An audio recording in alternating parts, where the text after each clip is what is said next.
It begins with a whisper, a film remembered not for applause but for the sound of a studio collapsing under its weight.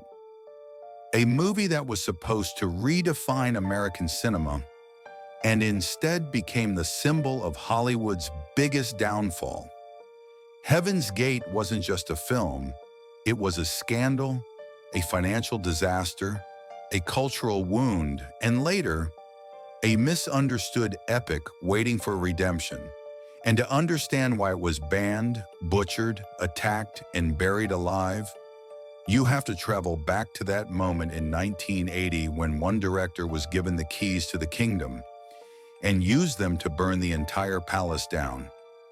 At the center of the storm was Michael Cimino, fresh off an Oscar win for The Deer Hunter, the kind of victory that gives a filmmaker absolute power. He had a story, a sweeping tale about the Johnson County War, about immigrants, class warfare, corruption, and the violence that built America. United Artists said yes to everything. Big budget, long runtime, endless takes, massive set builds. Cimino wanted it perfect, and the studio let him chase perfection until it turned into chaos. The cast was sharp and ready. Chris Christopherson stepping into the role of James Averill, a weary marshal trying to protect immigrant settlers from wealthy cattle barons. Christopher Walken playing Nate Champion, a quiet but deadly hired gun, torn between loyalty and conscience. Isabel Huppert as Ella Watson, trapped in a life shaped by survival, desire, and the harsh frontier. And around them, a sea of extras. Real workers, real immigrants, real faces meant to recreate the America of 1890 with painful authenticity. But almost immediately, production spiraled out of control.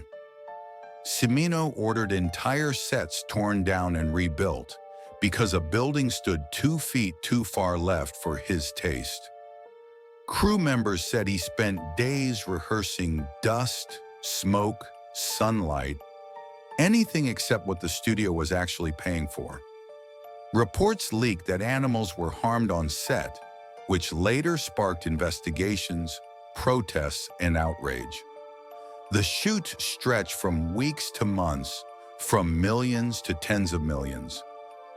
United Artists panicked, but Cimino pushed harder, chasing a vision no one else could see. And then, after a massive 2-year battle behind the scenes, Cimino delivered a film the studio didn't know how to react to, a 5-hour cut. When executives watched it, they didn't applaud. They froze. They knew instantly that this film would destroy them, and in a way it did. Before the film was even released, newspapers attacked it. Rumors spread of animal cruelty, violence, political bias, and irresponsible spending. Critics mocked it. Audiences were already laughing before they ever saw a frame. United Artists demanded the film be cut down, and Cimino reluctantly trimmed it. But even the shorter version was nearly 4 hours long. When Heaven's Gate finally premiered, it was met with silence. Not shock, silence. The kind of silence that feels like a funeral. That night sealed its fate. Within days, the movie was pulled from theaters. Headlines blasted it as the worst film ever made. Cities banned showings after protests from animal rights groups. Critics called it immoral, excessive, indulgent, and offensive. Some said it glorified violence. Others complained it attacked American values. And for countries already sensitive to political violence, the film's harsh portrayal of corruption and class warfare was enough to get it quietly restricted or pushed out of distribution entirely.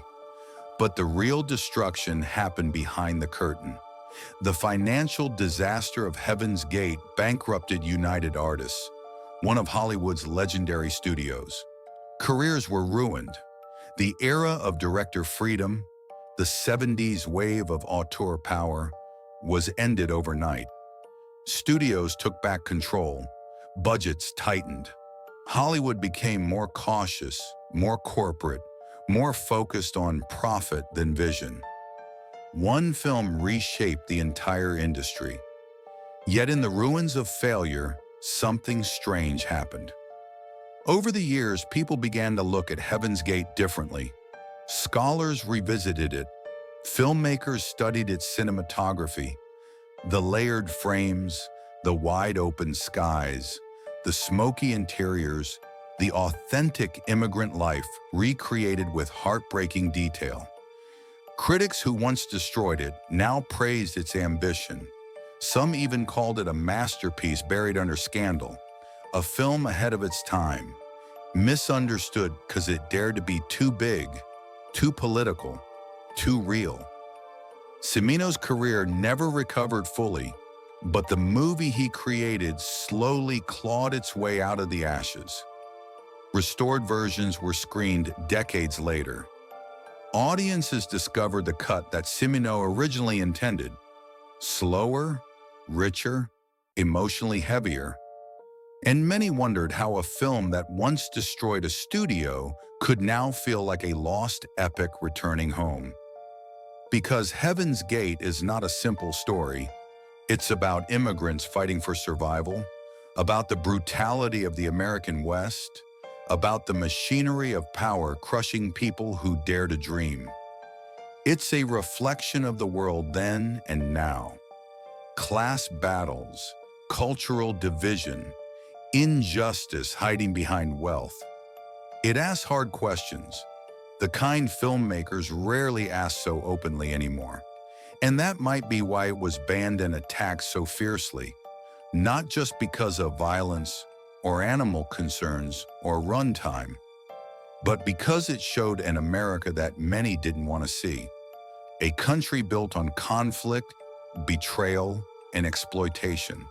A country that didn't always welcome the tired and poor, but sometimes hunted them. What we learn from Heaven's Gate is that ambition can be both a weapon and a curse. That art can be destroyed not by its flaws, but by the fear it inspires. That a film can die in the moment, yet live again in the memory of those who discover it later. And maybe that's the strange beauty of it.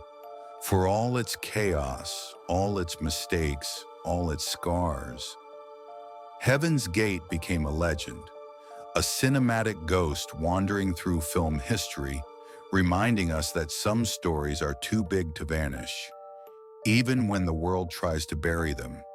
Because sometimes the greatest failures are only failures until someone looks again and sees the masterpiece hiding underneath.